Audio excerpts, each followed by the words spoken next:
சத்தியத்தையும் அறிவீர்கள், சத்தியம் உங்களை விடுதலையாக்கும்.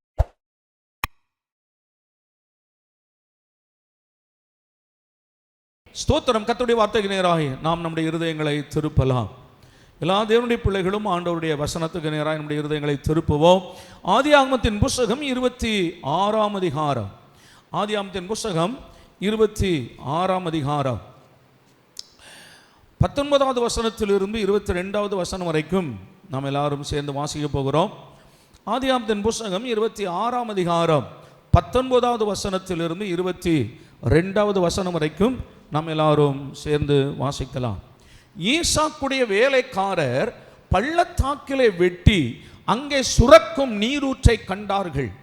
கேராரூர் மேய்ப்பர் இந்த தண்ணீர் எங்களுடையது என்று சொல்லி ஈசாக்குடைய மேய்ப்பருடனே வாக்குவாதம் பண்ணினார்கள்.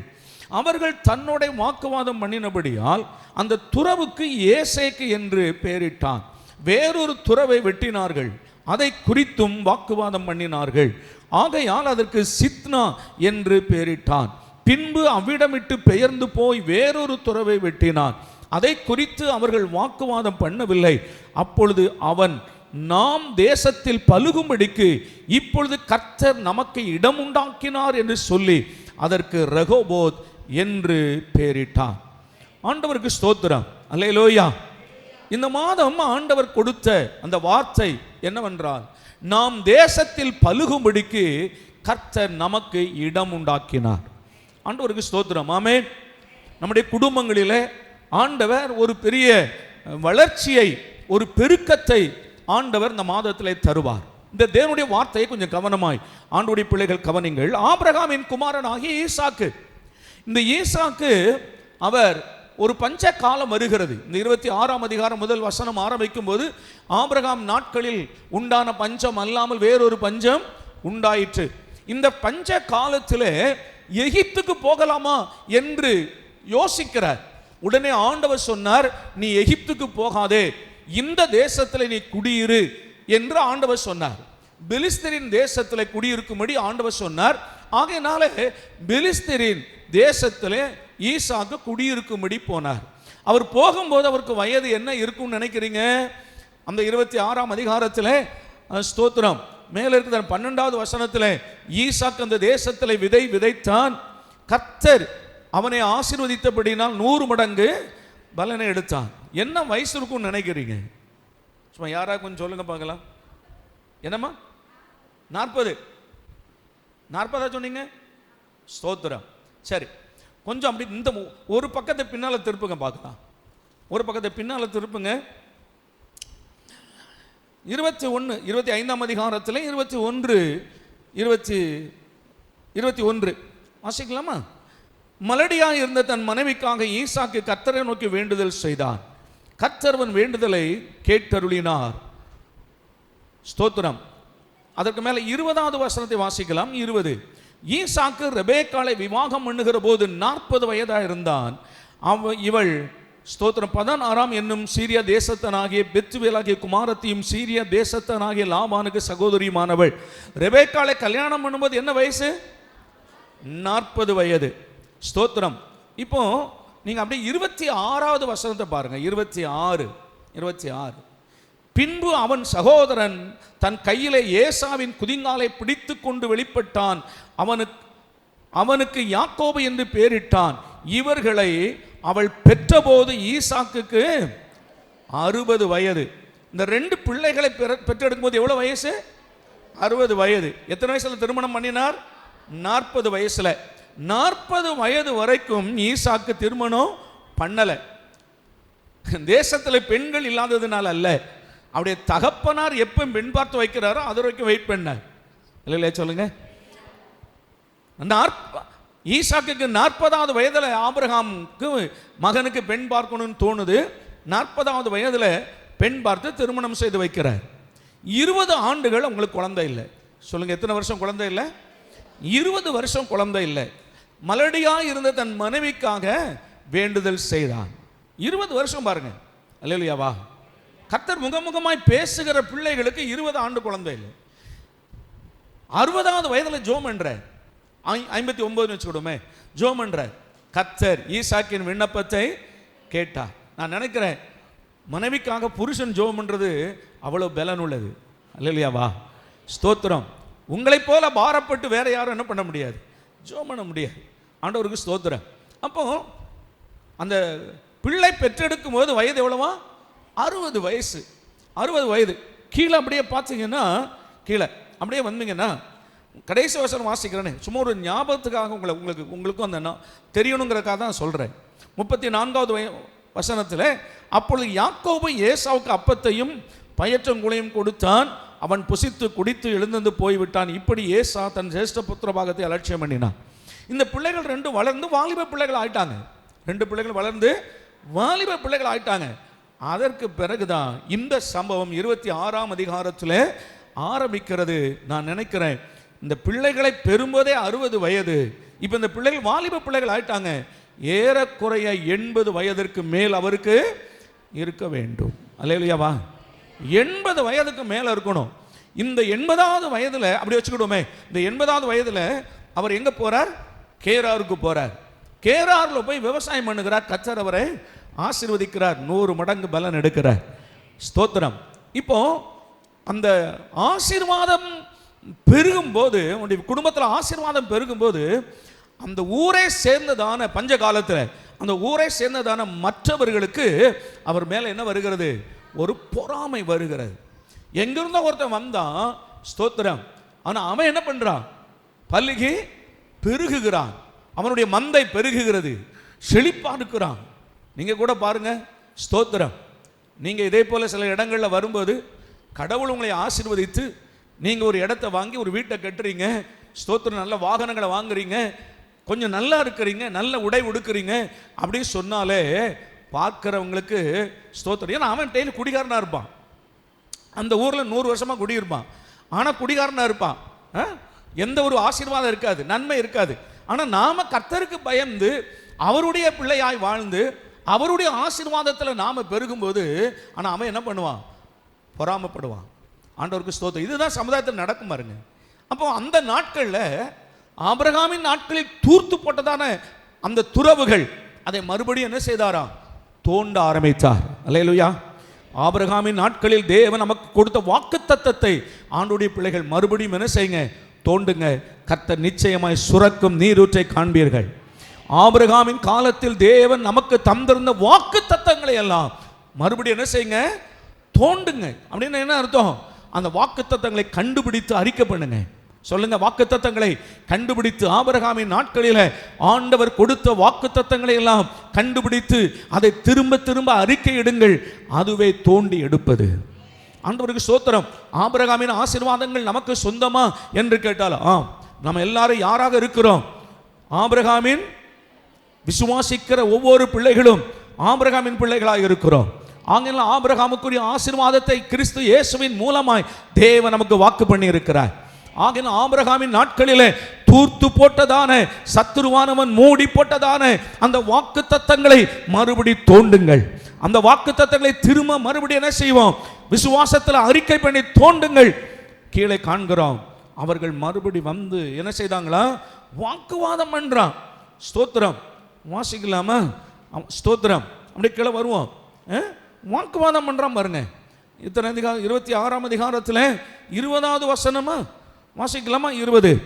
கேராரூர் மேய்ப்பர் இந்த தண்ணீர் எங்களுடையது என்று சொல்லி ஈசாக்குடைய மேய்ப்பருடனே வாக்குவாதம் பண்ணினார்கள். அவர்கள் தன்னுடைய வாக்குவாதம் பண்ணினபடினால் அந்த துறவுக்கு ஏசேக்கு என்று பெயரிட்டான். ஆண்டவருக்கு ஸ்தோத்திரம். அந்த துறவுக்கு ஏசேக்கு என்று பெயர் வைத்தான். அதற்கு என்ன காரணம் என்றால், அந்த ஆட்கள் வந்து வாக்குவாதம் பண்ணினார்களாம்.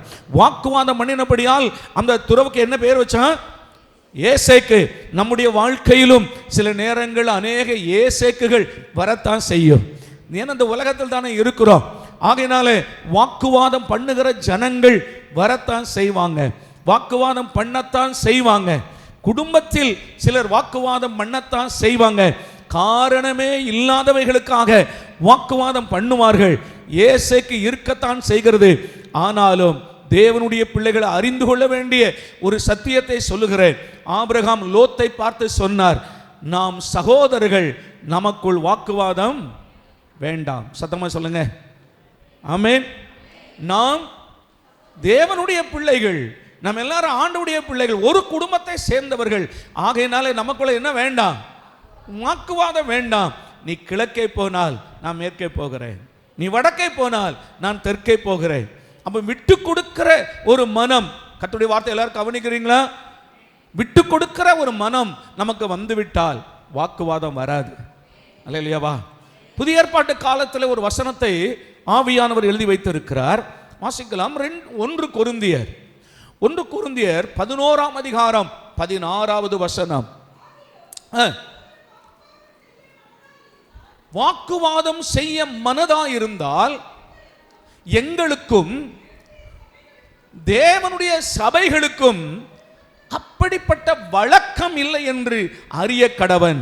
ஒருவன் வாக்குவாதம் செய்ய மனதாயிருந்தால், அவனுடைய பிள்ளையை கவனிங்க, சில வாக்குவாதம் செய்வதற்கு ஒரு மனம் இருந்தால், இன்னைக்கு எப்படியாவது பேசிட வேண்டியதுதான்.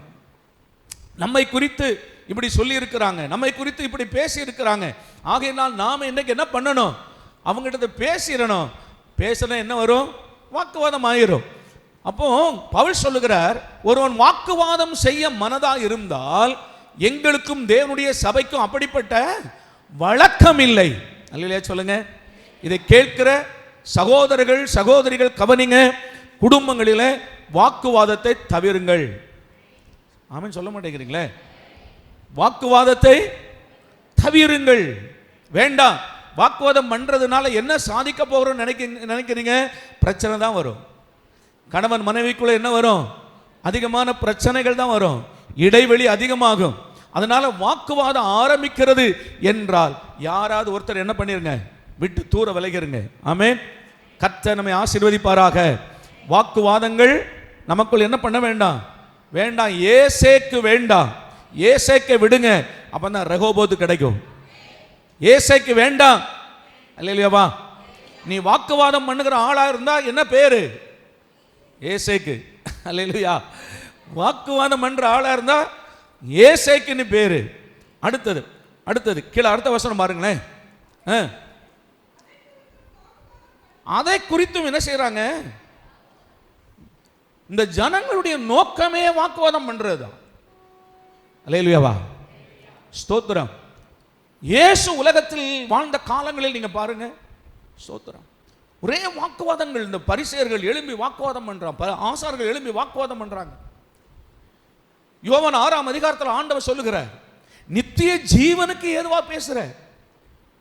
என் மாம்சத்தை புசித்து என் ரத்தத்தை பானம் பண்ணுகிறவனுக்கு நித்திய ஜீவன் உண்டு என்று பேசுற. அது அவங்களுக்கு புரியல பாருங்க. வேதம் சொல்லுகிறது, இதை குறித்து அவர்கள் வாக்குவாதம் பண்றாங்க. அது எப்படி நீ கொடுப்ப? உன் சரீரத்தை புசிக்க கொடுப்பியா? உன் ரத்தத்தை கொடுப்பியா? அல்லேலூயா. சத்தியம் புரியாத மக்கள் இன்னைக்கு வாக்குவாதத்தில் ஈடுபடுறாங்க. ஆமா தானே? நாம் சொன்ன வார்த்தை யோவான் 6:52. சத்தியம் தெரியாதவர்கள் வாக்குவாதத்தில் ஈடுபடுகிறார்கள். நான் சொல்றேன், சத்தியத்தை அறியாத மக்கள் வாக்குவாதத்தில் ஈடுபடுகிறார்களா? ஸ்தோத்திரம். அவர்களுக்கு புரிகிற மாதிரி வேதம் சொல்லுகிறது, சாந்தமாய் அவர்களுக்கு சொல்லுங்க. ஸ்தோத்திரம். புரிந்து கொண்டா கொள்ளட்டும், இல்லைன்னா வேதம் சொல்லுது 1-2 முறை அவர்களுக்கு சொல்லிவிட்டு அவர்களை விட்டு விலகுங்கள். வாக்குவாதம் வேண்டாம். அல்லேலூயா சொல்லுங்க. வாக்குவாதம் எப்பொழுதுமே ஒரு குரூப் இருக்கிறது, எப்பவுமே ஒரு குரூப் இருக்கு. அது நம்மளை பார்த்த உடனே வாக்குவாதம் பண்ணும். அல்லேலூயா. ஆண்டவருக்கு ஸ்தோத்திரம். ஆகையினாலே அந்த மாதிரி ஒரு நபரை கண்டால் விலகி போங்கள். வாக்குவாதம் நமக்குள் வேண்டாம். ஸ்தோத்திரம். அப்போ ஏசேக்கு முதலாவது தோன்றின இடத்துல அவர்கள் வாக்குவாதம் பண்ணினார்கள், இரண்டாவது வந்து தோன்றின இடத்திலும் அவர்கள் வாக்குவாதம் பண்ணினார்கள். அப்பொழுது ஈசாக்கு அதற்கு சித்னா என்று பெயரிட்டாரா. இந்த சித்னா அப்படின்னு சொன்ன என்ன அப்படின்னு அந்த அந்த வார்த்தைக்குள்ள அர்த்தம் என்ன சொல்றாங்க அப்படின்னா, எதிர்ப்பு அப்படின்னு சொல்றாங்க. எதிர்க்கிறார்கள். வாக்குவாதம் பண்ணினவர்கள் இப்பொழுது என்ன பண்றாங்களா? எதிர்க்கிறார்கள். உன் முன்னேற்றத்தை எதிர்க்கிற மக்கள், ஏன்னா அவர்கள் தோண்டி எதை கண்டார்கள்? நீரூற்றை கண்டார்கள். அல்லேலூயா. தேவனுடைய பிள்ளையே, நீ பிரயாசப்படும் போது கர்த்தருடைய ஆசீர்வாதத்தின் ஊற்று சுரக்கும், அதை காண்போம். ஆனால் இதை அறியாத மக்கள் எதிர்க்கிறாங்க. சோத்திரம், எதிர்க்கட்டும். எதிர்க்கிறவர்கள் எதிர்க்கட்டும், பேசுகிறவர்கள் பேசட்டும், வாக்குவாதம் பண்ணுகிறவர்கள் பண்ணட்டும்.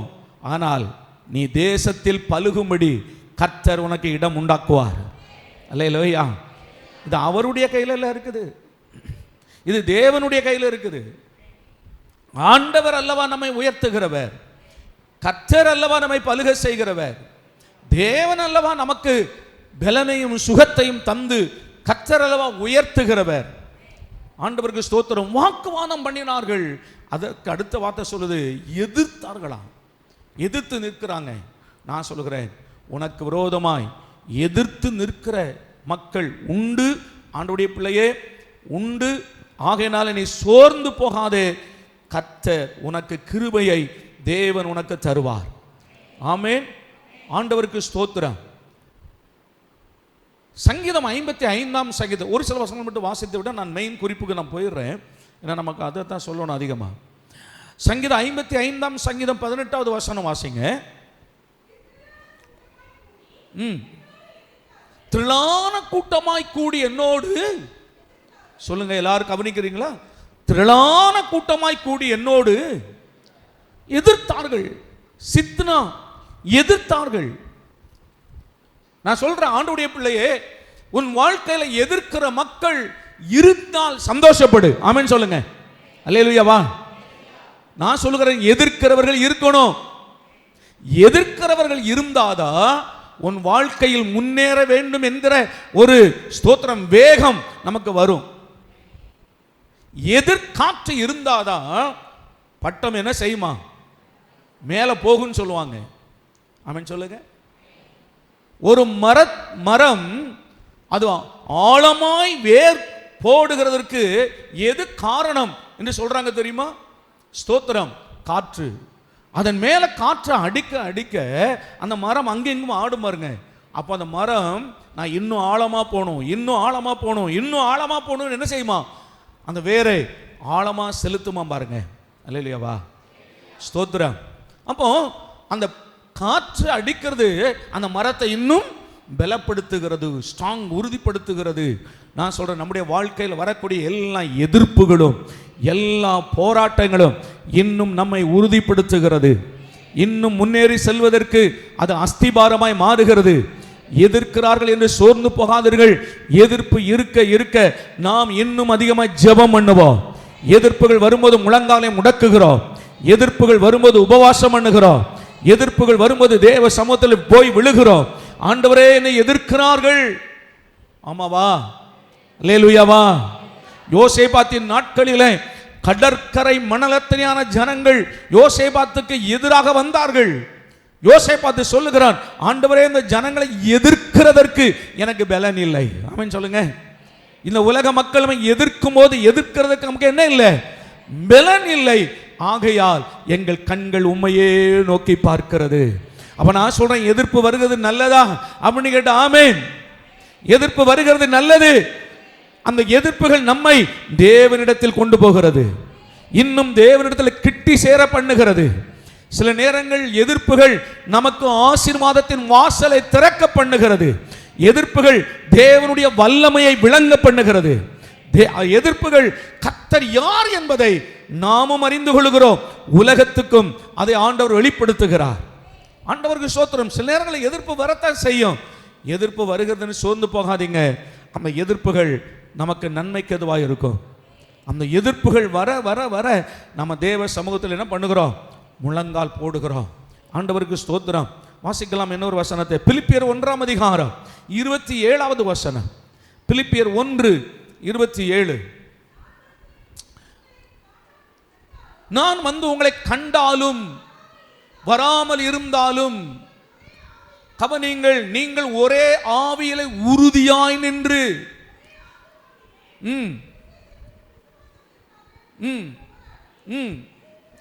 கவனிங்க, எதிர்க்கிறவர்களால். அங்க பவுல் என்ன வார்த்தையை உபயோகப்படுத்துகிறார் பாருங்க. இந்த எதிர்க்கிறவரால் சொல்றதுக்கு மேல சொல்றார், நீங்கள் ஆவியிலே உறுதியாய் நின்று. ஆமென். அப்போ இந்த எதிர்ப்புகள் நமக்கு எதை கொண்டு வரும் அப்படின்னு கேட்டா, இன்னும் மன உறுதியை கொண்டு வரும். ஆண்டவருக்கு ஸ்தோத்திரம். அங்க வாசிக்கிறோம் பாருங்க, எதிர்க்கிறவர்களால் ஒன்றிலும் மருளாதிருக்கிறீர்கள் என்று உங்களை குறித்து நான் கேள்விப்படும்படி. எதிர்க்கிறாங்க, சுவிசேஷத்தை எதிர்க்கிற மக்கள், சத்தியத்தை எதிர்க்கிறவங்க, உங்கள் முன்னேற்றத்தை எதிர்க்கிறவங்க இருக்கதான் செய்வாங்க. சபைக்கு எத்தனையோ எதிர்ப்புகள் வந்தது. சபை ஆரம்பிக்க நாள் முதற்கொண்டு இதுவரைக்கும் சபைக்கு என்ன இருக்கிறது சொல்லுங்க? வரவேற்பா இருக்கும். சொல்லுங்க, ஒரு கிராமத்தில் போய் சுவிசேஷம் அறிவிக்க போகிறோம், வாங்க எங்க கிராமத்துக்கு வந்து சொல்லுங்க, எங்க கிராமத்தில் இருக்கிற மக்கள் எல்லாம் இப்படி இருக்கிறாங்க, வந்து சுவிசேஷத்தை சொல்லுங்க. இருக்குமா? இருக்காதுங்க. ஊருக்குள்ள எல்லாரும் பாவம் செய்கிற ஆட்களா இருந்தாலும், துன்மார்க்கம் வாழ்கிற ஆட்களா இருந்தாலும், எங்க ஊருக்குள்ள மட்டும் வந்துடாதம்மா, பைபிளை தூக்கிட்டு எங்க ஊருக்குள்ள வந்தா கொன்னே போடுவோம்மா. அல்லேலூயாவா.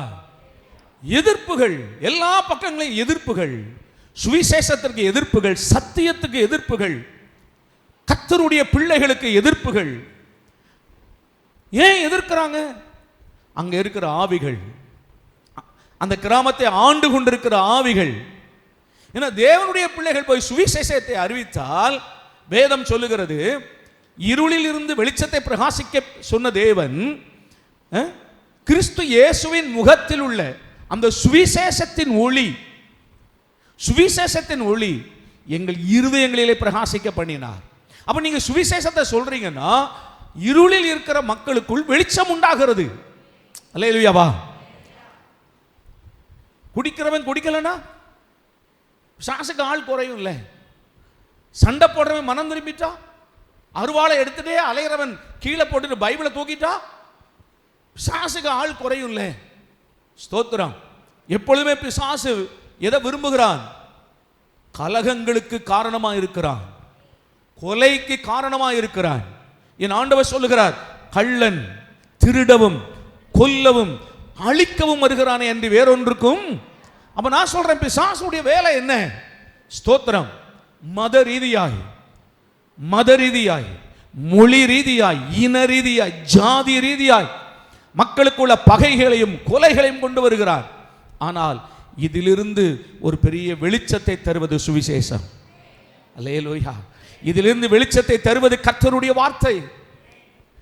ஆண்டவருக்கு ஸ்தோத்திரம். எத்தனை கொடூரமானவர்கள், தீவிரவாதிகள், கொலை வெறி கொண்டவர்கள் இந்த சுவிசேஷத்தை கேட்டபோது, நீ பழி வாங்க வேண்டாம், நீ ஒருவரையும் பழி வாங்காதே, நீ ஒருவரையும் இரத்தம் சிந்தாதே, உனக்காய் இரத்தம் சிந்தின ஒருவர், ஸ்தோத்திரம், அங்கே சிலுவையிலே தொங்கிக் கொண்டிருக்கிறார்.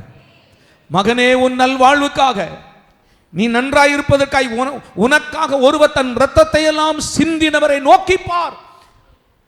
எவ்வளவு கடின இருதயம் உள்ள மனுஷனாய் இருந்தாலும் கல்வாரியை நோக்கி பார்க்கும்போது அவனுடைய இருதயங்கள் கரைந்து போகிறது. ஸ்தோத்திரம். பழி வாங்கும் உணர்வு மறைந்து போகிறது. அவன் அருவாளை கீழே போட்டுவிட்டு சொல்லுகிறான், கடவுள் பார்த்துக் கொள்வார். அல்லேலூயா சொல்லுங்க. அவன் பாவம் செய்தால் கடவுள் பார்த்துக் கொள்வார். அவன் என் குடும்பத்துக்கு விரோதமாய் தீமை செய்தால் கடவுள் பார்த்துக் கொள்வார். மனுஷன் சொல்லுவான், உன் குடும்பத்தில் உள்ளவர்களை இவர்கள் கொன்றார்களே, நீ பழி வாங்க வேண்டாமா? நீ அவர்களை பழிக்கு பழி வாங்க வேண்டாமா? மனம் திரும்பின மனுஷன் சொல்லுவான், நான் பழி வாங்க மாட்டேன், என் தேவன் இருக்கிறார், அவர் பார்த்துக் கொள்வார். அல்லேலூயா சொல்லுங்க. வேதம் சொல்லுகிறது, பழி வாங்குதல் கர்த்தருக்குரியது, நானே பதில் செய்வேன், அது ஆண்டவர் பார்த்துக் கொள்வார்.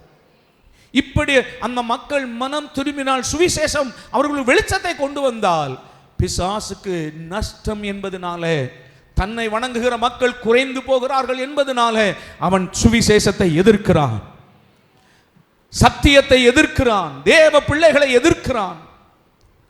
நான் சொல்லுகிறேன், நீங்க சுவிசேஷத்தை கொண்டு போகிற பிள்ளைகள் யாராவது ஒரு ஆள் அந்த ஊருக்குள்ள போய் நீங்க ஸ்தோத்திரம், புதுசா ஒரு மதுபானம் வந்திருக்குது, குடிச்சு பாருங்கன்னே சொல்ல போறோம்? அல்லேலூயாவா. இந்த சுவிசேஷத்தை நீங்க விசுவாசித்து பாருங்க, குடியை விடுவதற்கு கர்த்தர் உங்களுக்கு பலன் தருவார். அப்போ எதிர்ப்புகள் எல்லா காலங்களிலும் வருகிறது. பவுல் சொல்லுகிறார், பிலிப்பு சபைக்கு பவுல் சொல்லுகிறார், நீங்கள் எதிர்க்கிறவர்களால் மருளாதிருக்கிறது. அப்படின்னா என்ன? நீங்கள் பின்வாங்கி போகாமல் இருக்கிறது. நீங்கள் அவர்களுக்கு பயந்து விலகி போகாமல் உறுதியாய் நிற்கிறதை கண்டு நான் சந்தோஷப்படுகிறேன். அல்லேலூயாவா, ஸ்தோத்திரம். அப்ப ஈசாக்குடைய வாழ்க்கையில வந்தது, ஏசேக்கு முதலாவது துறவை தோண்டும் போது பிரயாசப்படும் போது ஏசேக்கு வாக்குவாதம் பண்ற ஆட்கள், இரண்டாவது சித்னா அப்படின்னா எதிர்க்கிறவர்கள், மூன்றாவது ஒன்று இருக்கு. நீங்க நினைக்கணும், சோர்ந்து போகக்கூடாது. ஆமென். இன்னும் பிரயாசப்படுங்க. அல்லேலூயாவா. எதிர்ப்பு வந்ததினாலும் வாக்குவாதங்கள் வந்ததினாலும் இனி வேண்டாம் என்று ஒதுங்காதிருங்கள். ஸ்தோத்திர. ஞானஸ்நானம் எடுக்க போகிறீர்கள் என்றால் சில எதிர்ப்புகள் வரத்தான் செய்யும். வாழ்த்தவா செய்வாங்க. ஞானஸ்நானம் எடுக்க போகிறேன் சொன்ன உடனே எதிர்ப்பாங்க. ஆண்டவருக்கு ஸ்தோத்திரம். நான் சொல்லுகிறேன், எதிர்ப்பு உன்னை இன்னும் தேவனிடத்தில் கிட்டி சேர பண்ணட்டும். ஏனென்றால் மூன்றாவது கர்த்தர் உன்னை வைத்திருக்கிறார். சோர்ந்து போகாதிருங்கள். இன்னும் பிரயாசப்படுங்க, இன்னும் பிரயாசப்படுங்க, கொஞ்சம் கூட பிரயாசப்படுங்க. ஆமென். ஈசாக்கு இனி தோண்டுகிற இடமெல்லாம் இவர்கள் தர்க்கம் பண்ணுகிறார்கள், மூடி போடுகிறார்கள், அவர்கள் எடுத்துக்கொள்கிறார்கள். வேண்டாம்ப்பா அப்படின்னு விட்டுட்டாரா? அப்படி சொன்னா இல்லைங்க. வாசிக்கலாமா? இப்போ 22வது வசனம் வாசிப்போமா? எல்லாரும் சேர்ந்து வாசிக்கலாமா? 22.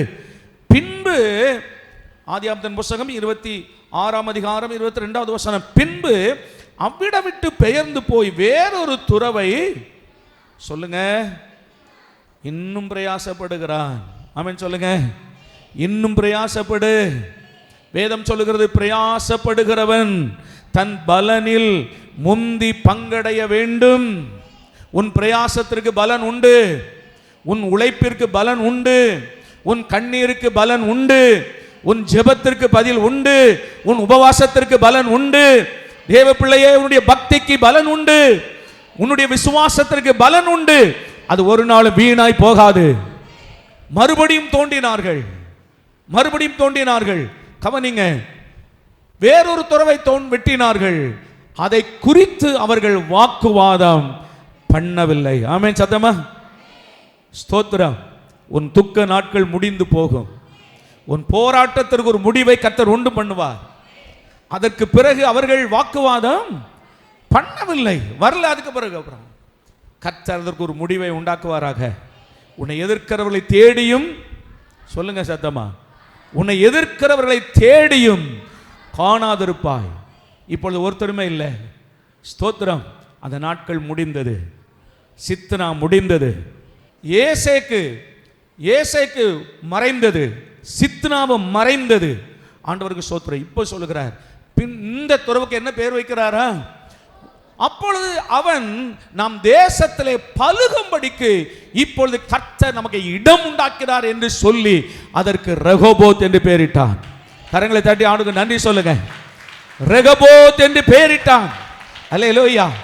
இந்த மாதத்திற்கு தேவன் ரெகோபோத் என்று சொல்லி இருக்கிறார். நான் சொல்லுகிறேன், இந்த மாதம் மட்டுமல்ல, உங்கள் வாழ்நாள் முழுவதையும் கர்த்தர் ரெகோபோத்தாய் மாற்றி தருவாராக. சில பிள்ளைகளுக்கு ரெகோபோத்னு பேரே வைக்கிறாங்க. ஆமென்.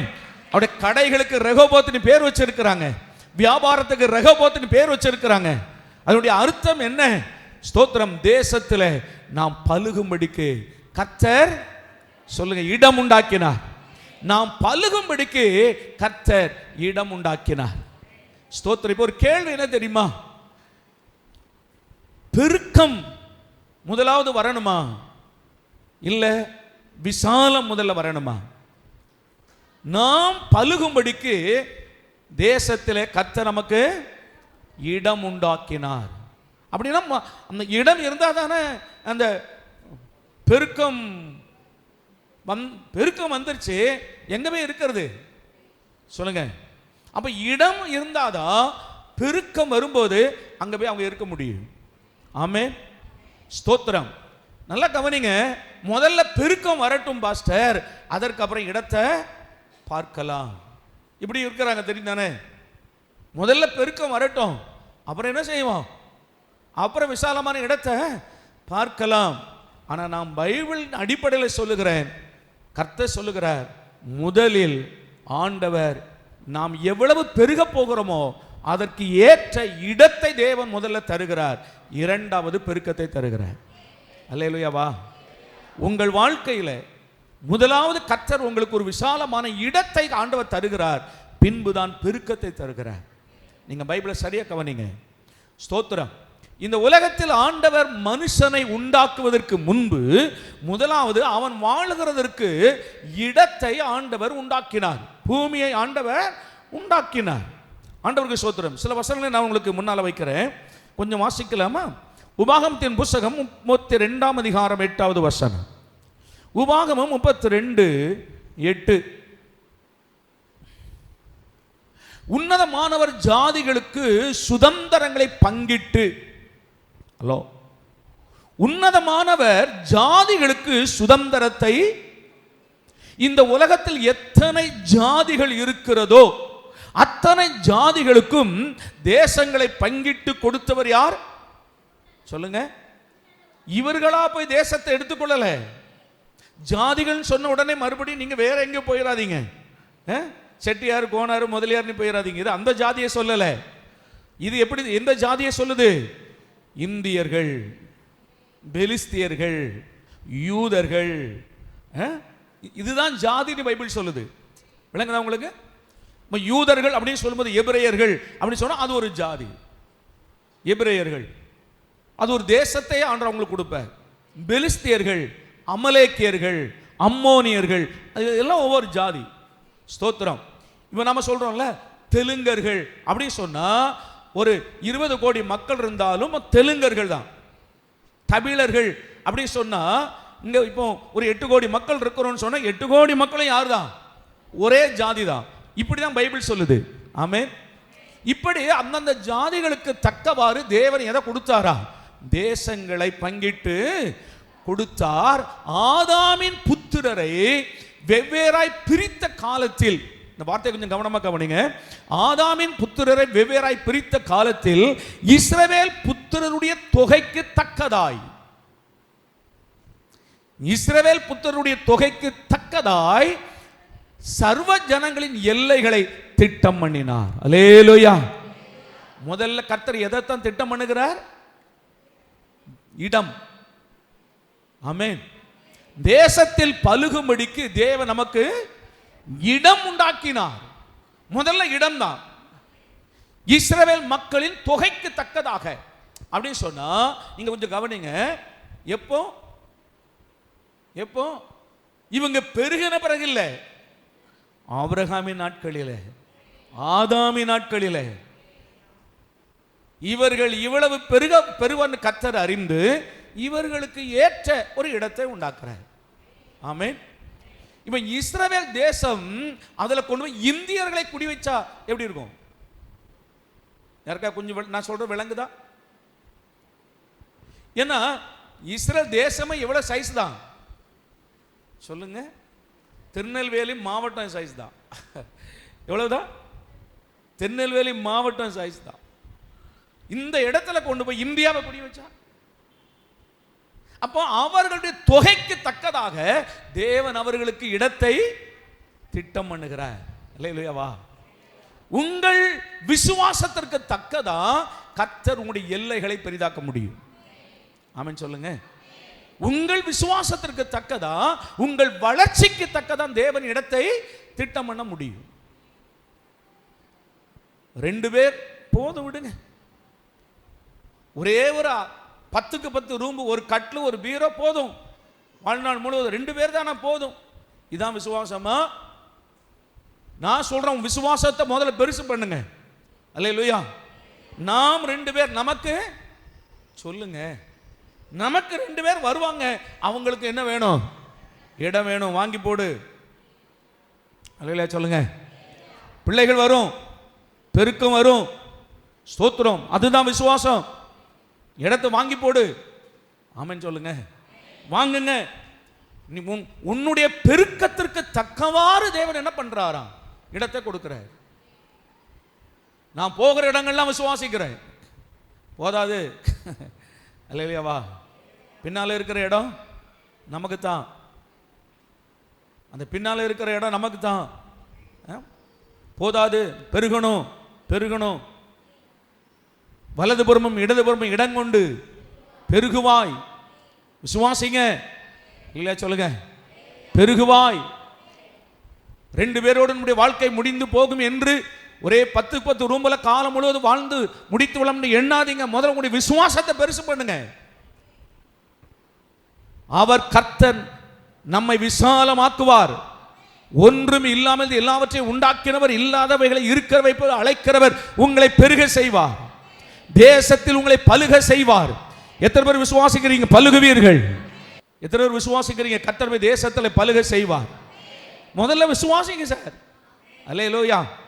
விசுவாசிங்க, தேவன் உங்களை பலுக செய்வார், பலுகி பெருகுவீர்கள். அப்போ பலுகுனா என்ன வேணும்? அது நான் பலுகிற பிறகு பார்க்கலாம் பாஸ்டர் அப்படி சொன்னீங்கன்னா அது எதிரானது, அது அவிவிசுவாசமானது. ஆண்டவருக்கு ஸ்தோத்திரம். விசுவாசம்னா என்ன? நம்பப்படுகிறவைகளின், சொல்லுங்க, நம்பப்படுகிறவைகளின். என்ன நம்புறீங்க? கர்த்தர் எனக்கு 2 பிள்ளைங்களை தருவார். நம்புறீங்களா? அவன் அந்த 2 பிள்ளைகள் குடியிருக்கிறதுக்கு என்ன வேணும்? வாங்கி போடு, ஆரம்பி. அல்லேலூயாவா, ஆரம்பி. ஸ்தோத்திரம். உன் விசுவாசத்தின்படியே உனக்கு ஆக கடவுது. ஆமென். விசுவாசத்தின்படியே உனக்கு ஆக கடவுது. விசுவாசமானது நம்பப்படுகிறவைகளின் உறுதியும் காணப்படாதவைகள். இப்ப இல்ல, இப்ப இல்ல, இன்றைக்கு இல்ல, நான் பேசும்போது இல்ல, நான் வாங்கும்போது இல்ல. ஸ்தோத்திரம். ஆனா நான் விசுவாசிக்கிறேன், நிச்சயமாய் கர்த்தர் அதை செய்வார். இஸ்ரவேல் புத்திரரின் தொகைக்கு தக்கதாக தேவன் இடத்தை உண்டாக்கினார். ஆபிரகாமை அழைத்த நாட்களில் ஏன் ஆண்டவர் அந்த கானான் தேசத்தை கொடுக்கல? வாக்கு பண்ணினார், ஆனா கொடுக்கல. ஏன் கொடுக்கல? அவன் ஒரு குடும்பத்தால் அவ்வளோ இடத்தை சுதந்திரிக்க முடியாது. அங்கே 7 ஜாதிகள் இருக்க, சுதந்திரிக்க முடியாது. அப்ப அவ்வளோ மக்களை எதிர்க்கணும், அவர்களை விரட்டணும், அந்த இடத்தை சுதந்திரிக்கணும்னு சொன்னா ஆபிரகாமுக்கு வாக்கு பண்ணியாச்சு. ஆபிரகாமுக்கு கர்த்தர் வாக்குத்தத்தம் பண்ணிட்டார். ஆனால் எப்பொழுது அவர்களுக்கு அதை கொடுக்கணும்னு நினைக்கிறார்? இவங்களை பெருகணும். தேசத்தை தான் ஃபர்ஸ்ட் கொடுத்தார். நீங்க அதை நல்லா விளங்கணும். எதை முதல்ல கொடுக்கிறார்? தேசத்தை தான் முதல்ல கொடுக்கிறார். ஆபிரகாமை அழைத்து கொண்டு வந்து கானான் தேசத்தை முழுவதும் கொடுத்துட்டார். ஆனா குடியிருக்கிறதுக்கு மக்கள் இல்லை. அல்லேலூயாவா. அவர்களை எகிப்தில் கொண்டு போய் அவர்களை என்ன செய்யறாராம்? வானத்து நட்சத்திரங்களை பலுகி பெருக செய்கிறார். ஆமென். பெருக செய்கிறார். இப்போ புருஷர்கள் மாத்திரம், யுத்தத்துக்கு போகிற புருஷர்கள் மாத்திரம் எவ்வளவு பேர் இருக்கிறாங்க? 6 லட்சம் இருக்கிறாங்க. ஆமென். மொத்த ஜனத்தொகை எவ்வளவு? 30 லட்சம். இப்போ புறப்படு. அல்லேலூயாவா. ஏற்கனவே உனக்கு தேசம் ரெடி, உனக்கு நான் ஏற்கனவே ரெடி பண்ணி வச்சிருக்கிறேன். ஸ்தோத்திரம். ஆயத்தம் பண்ணி வைத்திருக்கிறேன். பாலும் தேனும் ஓடுகிற தேசத்தை ஆயத்தம் பண்ணி வச்சிருக்கிறேன். கிளம்பு. ஆமென். கர்த்தருக்கு ஸ்தோத்திரம். ஏற்ற காலம் வரும், நீ விசுவாசத்தை அடைகிற காலம் வரும். நீ கர்த்தர் வாக்குத்தத்தம் பண்ணினதை சுதந்தரிக்கிற காலம் வரும். நான் சொல்கிறேன், வாக்குத்தத்தம் பண்ணினது ஒரு காலம், அதை சுதந்தரிப்பது இன்னொரு காலம். அல்லேலூயா. ஸ்தோத்திரம். அப்படியான நீ சுதந்தரிக்க போகிற காலத்தில் தேவன் சொல்லுகிறார், ரெகோபோத் உனக்கு தான். இந்த மாதம் மட்டும் அல்ல, ஆண்டவர் சொல்ல, நீ உயிரோடு இருக்கிற நாளெல்லாம் ரெகோபோத்தின் வாக்குத்தத்தத்தை சுதந்தரிப்பாய். தேசத்தில் பலுகும்படி கர்த்தர் நமக்கு இடம் உண்டாக்கினார். ஆமென். இடம் உண்டாக்கினார். ஆண்டவருக்கு ஸ்தோத்திரம். பேதுருவின் படகை ஆண்டவர் நிரப்புகிறார். அது எவ்வளவு கொள்ளுமோ அவ்வளவுதான் கொள்ளும். இல்லையா? ஸ்தோத்திரம். அது எவ்வளவு பிடிக்குமோ அவ்வளவுதான் கொடுக்கிறார். அதுக்கு மேல என்ன பண்ண முடியும்? நீ இடம் அவ்வளவுதானே இருக்கு. ஆமென். நான் சொல்லுகிறேன், ஆண்டவரே, அதற்காக தான் வந்த உடனே விசாலமான ஒரு இடத்தை வச்சிருக்கிறோம், விசுவாசித்து தான் கட்டி இருக்கிறோம். நீங்க நிரப்புங்க. இல்லையாவா? நீங்க நிரப்புங்க ஆண்டவரே. நீங்க நிறைச்சா நாங்கள் இன்னும் விசாலமாக்குவோம். உண்மை விசுவாசிக்கிறோம். நாங்கள் தேசத்தில் பலுகும்படிக்கு நீர் இடம் உண்டாக்குகிற தேவன். அப்போ நான் சொல்லுகிற ஆண்டோடைய பிள்ளையே, உனக்கு விசுவாசம் இருந்தா, நீ பலுகி பெருகணும் நீ நினைச்சேன்னா, முதல்ல இடத்தை ஆண்டோட கேளு. ஆமென். ஆண்டவரே எனக்கு இடத்தை கொடுங்க. ஸ்தோத்திரம். அந்த இடத்தை இன்னும் என்ன செய்யட்டும், நாங்கள் பெருசாகட்டும். ஒரு வியாபாரம் பெருகணும்னு நினைக்கிறீங்களா? ஸ்தோத்திரம். நீங்கள் ஏன்னா நான் பல வருஷம் கடையில் வேலை பார்த்த ஆள் பாருங்க. இந்த கடையில் இருக்கும்போதே பக்கத்தில் ஒரு கடை வாடகைக்கு வந்து என்ன பண்ணுவான் சொல்லுங்க, அதை உடனே வாங்கிடுவாங்க. பக்கத்தில் ஒரு கடை வாடகைக்கு வந்து சும்மா வாடகை கொடுத்தா அது போடு. அவன் என்ன நினைக்கிறான்? வளரும், பெருகும் நினைக்கிறான். ஆமென். கர்த்தர் தேசத்தில் பலுகும்படி தேவன் நமக்கு இடம் உண்டாக்கினார். முதல்ல விசுவாசத்தின் இடத்தை பெருசாக்குங்க. ஆமென். விசுவாசத்தினுடைய இடத்தை பெருசாக்குங்க. கர்த்தர் அதை நிரப்ப வல்லவராய் இருக்கிறார். உங்களுடைய விசுவாசம் எவ்வளவு பெரிதோ அவ்வளவாய் தேவன் நிரப்ப வல்லவர்.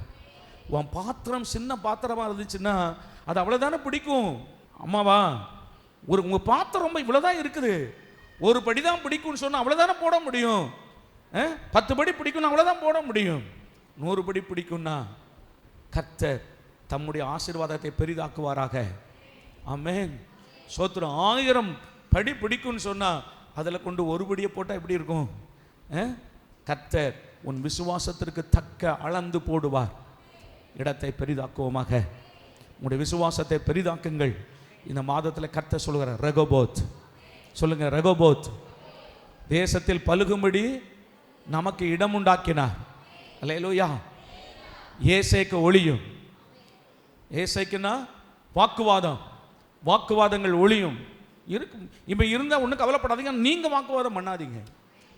சித்துனா எதிர்ப்பு ஒளியும். ரெகோபோத்து வரும்.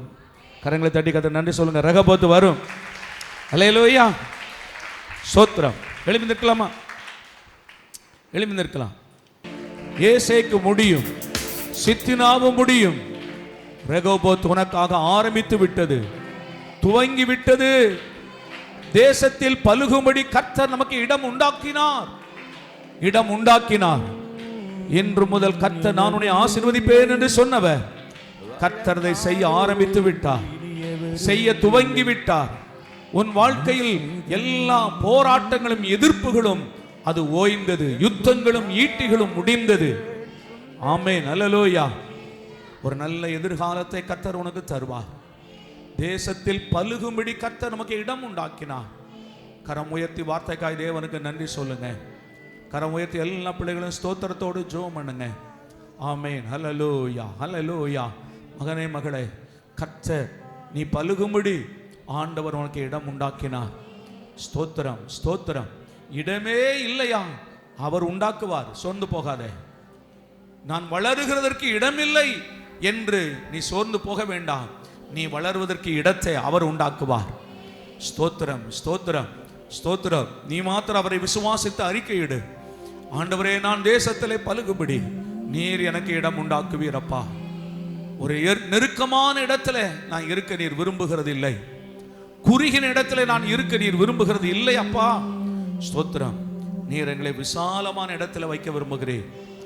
கர்த்தர் எகிப்தில் இருந்த இஸ்ரவேல் மக்களை பார்த்து ஆண்டவர் சொல்லுகிறார், பாலும் தேனும் ஓடுகிற நலமும் விசாலமுமான தேசத்திற்கு நான் உங்களை அழைத்து கொண்டு போகிறேன். விசாலமான ஒரு இடத்தை மகனை உனக்கு தரப்போகிறார். உன் நெருக்கங்கள் மாறும், உன் இடுக்கண்கள் மாறும், எல்லா எதிர்ப்புகள் மாறும், பொறாமைகள் மாறும். கர்த்தர் இந்த நாள் முதற்கொண்டு உனக்கு உன் வாழ்க்கையில ரெகோபோத் ஆரம்பித்தது என்று சொல்லுகிறார். ஒரு ரெகோபோத்தை கட்டளையிட்டார். நீ பலுகுவாயாக. நீ தேசத்தில் பலுகும்படி கர்த்தர் இடம் உண்டாக்குவார். எஸ், ஹல்லேலூயா, ஹல்லேலூயா, ஹல்லேலூயா. விசுவாசத்தோடு துவங்குங்கள், விசுவாசத்தோடு ஆரம்பிங்க. கர்த்தர் அதை நிரப்ப வல்லவராய் இருக்கிறார். நீ இடத்தை விசாலமாக்கு, கர்த்தர் அதை நிரப்புவார். ஆமென். பள்ளத்தாக்கை முதல்ல விட்டு அதை தண்ணீரால் நிரப்புவார். நீ முதல்ல பள்ளத்தாக்கை விட்டு மகனே, தண்ணீரால் அது நிரப்பப்படும். ஹல்லேலூயா. தண்ணீர் வரட்டும் என்று காத்திருக்காதே. நீ விசுவாசத்தோடு வேலையை செய். கர்த்தர் அதை நிரப்ப வல்லவராய் இருக்கிறார். தேவனே உமக்கு ஸ்தோத்திரம் அப்பா. எல்லா பிள்ளைகளும் வலதுகரம் உயர்த்தி, ஆலயத்தில் இடம் உண்டு ராஜா, நீங்க அதை நிரப்புங்க. வலதுகரம் உயர்த்தி எல்லா பிள்ளைகளும் சொல்லுங்க, ஆலயத்தில் இடம் இன்னும் மீதம் இருக்கிறது. நீங்க நிரப்புங்க ஆண்டவரே, நீங்க நிரப்புங்க ஆண்டவரே. எங்களுக்கு இடத்தை உண்டாக்கிறவர் நீங்க தான் ஆண்டவரே. இந்த இடத்தை நிரப்புங்க ஆண்டவரே.